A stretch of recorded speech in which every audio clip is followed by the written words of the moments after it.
पाटन के टिमरी गांव में हुए ब्राह्मण नवयुवकों की जघन्य हत्याकांड से ब्राह्मण समाज में आक्रोश व्याप्त है। इसी के चलते ब्राह्मण एकता मंच द्वारा एसपी ऑफिस पहुंचकर ज्ञापन सौंपा गया, जिसमें मांग की गई है कि आरोपियों द्वारा जिस तरह बेरहमी से ब्राह्मण समाज के 4 युवकों की हत्या की गई है, वह बिल्कुल आतंकवादियों जैसा कृत्य है। इसलिए आरोपियों के साथ आतंकवादियों जैसा व्यवहार किया जाना चाहिए। पुलिस को आरोपियों के खिलाफ ऐसी धाराएं लगाना चाहिए जिससे उन्हें फांसी की सजा मिले। इसके अलावा आरोपियों द्वारा जुए सट्टे के पैसों से बनाए गए मकानों और दुकानों को तोड़ दिया जाना चाहिए। साथ ही मृतकों के पीड़ित परिवार को 10-10 लाख रुपए और घायलों को 2-2 लाख रुपए आर्थिक सहायता दिए जाने की भी मांग की गई है। ब्राह्मण समाज के पदाधिकारियों ने चेतावनी दी है कि यदि 15 दिन के अंदर कार्रवाई नहीं की गई तो उग्र आंदोलन किया जाएगा। पाटन के ग्राम टिमरी में जो घटना घटी है, ये कोई साधारण घटना नहीं है, ये आतंकवादी घटना है। और इसमें हमारी पुलिस से यही मांग है कि इसको आतंकवादियों की तरह व्यवहार होना चाहिए। एक साधारण केस रजिस्टर्ड कर लिया आपने, 302 का केस बना दिया, ये बिल्कुल नहीं। हमारी मांग है उन पे वही धाराएं लगाएं जो आतंकवादियों पे लगती हैं और उनको फांसी दी जाए। साथ साथ उनके परिवार के भरण पोषण की व्यवस्था की जाए और पाप की कमाई से जो इतने बड़े बड़े उन्होंने बिल्डिंगें बनाई हैं उसको ध्वस्त किया जाए।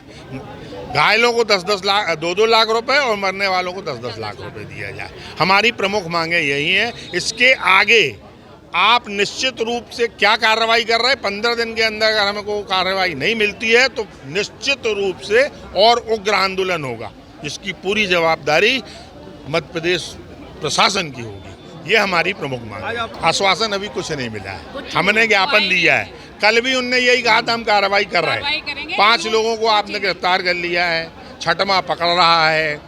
हमारा ये कहना है इस पर कार्रवाई वो होना चाहिए जो आतंकवादियों के साथ होती है, वो करो। आप मकान गिराओ उनके, उन पे वो धाराएं लगाओ ताकि उनको फांसी की सजा हो। हमने उनको 15 दिन का समय उनने हमसे मांगा, हमने दिया। इस 15 दिन में अगर कार्रवाई नहीं होती तो निश्चित रूप से आप ये मान लीजिए कि एक बहुत उग्र आंदोलन होगा। केवल ब्राह्मण समाज नहीं रहेगा उसमें सारे समाज एकत्रित होंगे। शहर के और आसपास के जिले के सभी लोग आज एसपी महोदय को ज्ञापन देने आए हैं। सिर्फ एक ही मांग है, कहीं ना कहीं पुलिस प्रशासन की एक कमी सामने आ रही है। जिन को सस्पेंड होना चाहिए था वो सस्पेंड नहीं हुए हैं। सिर्फ एक टीआई को सस्पेंड किया है, दूसरा टीआई सस्पेंड नहीं हुआ है। लड़के की माँ, मृतक की माँ को जिनने जाके धमकी दी कि हम आप सबको देख लेंगे, उन्होंने देखा, बोले हम आप लोगों को बिखरा देंगे, आप समेट लेना। उन लोगों ने वही किया। वो धमकी देने वाला भी अभी गिरफ्तार नहीं हुआ है। एक ही मांग है, इनकी जो अवैध जुआ सट्टे से दुकानें बनाई गई हैं, इनके जो प्रतिष्ठान बनाए गए हैं वो भी गिराए जाएं और इन लोगों को फांसी दी जाए। जैसे कि विदित है, 27 तारीख को जो निर्मम दुर्दांत हत्या पाटन रोड टिमरी गांव में हुई थी, हमने उसका आज पुनः विरोध किया है। हमारी मांग है सभी हत्यारों को फांसी की सज़ा हो। फांसी नहीं तो उम्र कैद की सज़ा तो अवश्य हो, वो छूट के ना आने पाएँ। इस तरह के कृत्य करने वालों के लिए समाज में तो जगह नहीं हो सकती। उनके द्वारा जो अनैतिक रूप से बनाए गए घर और मार्केट है उसे ध्वस्त किया जाए। पीड़ित परिवारों को एक घर में नौकरी दी जाए, चारों के यहाँ, ताकि उनका भरण पोषण हो सके। उन्हें 10 लाख रुपए की मुआवजा राशि दी जाए ताकि बच्चों की शिक्षा दीक्षा हो सके, दूसरी व्यवस्थाएं हो सकें। ये हमें ध्यान रखना पड़ेगा कि अब वो बाहर ना आने पाए।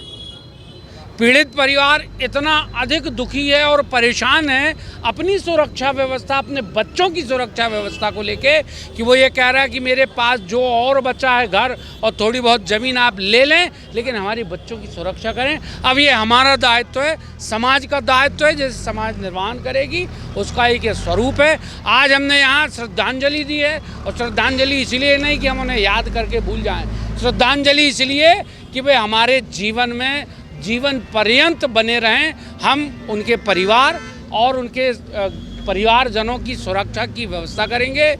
समाज हर हाल में अडिग रहकर ये काम करेगा। ब्राह्मण एकता मंच के पदाधिकारी और सदस्यगण यहाँ पर पुलिस अधीक्षक कार्यालय आए थे, जो थाना पाटन में टिमरी में हुई हत्याकांड को लेकर उनका आक्रोश था। उनका कहना था कि इसमें सभी आरोपी गिरफ्तार हों। इसमें इनका फास्ट ट्रायल हो, इनको फांसी की सज़ा हो, इनके जो अतिक्रमण वाले जो घर हैं उनको गिराए जाएं, ऐसा उनके ज्ञापन में लिखा है। हमने उनको आश्वस्त किया है कि इसमें बहुत ठोस विवेचना होगी। हम पूरे अभियोजन को समर्थ करने वाले सारे साक्ष्य एकत्रित करेंगे। हम कलेक्टर महोदय से आग्रह करेंगे कि जब इसमें चालान पेश हो तो या इसके लिए कोई फास्ट ट्रायल के लिए कोई स्पेशल कोर्ट हो, ऐसा कोई निर्देश हमें प्रदान हो तो निश्चित रूप से हम इसका फास्ट ट्रायल भी कराएंगे।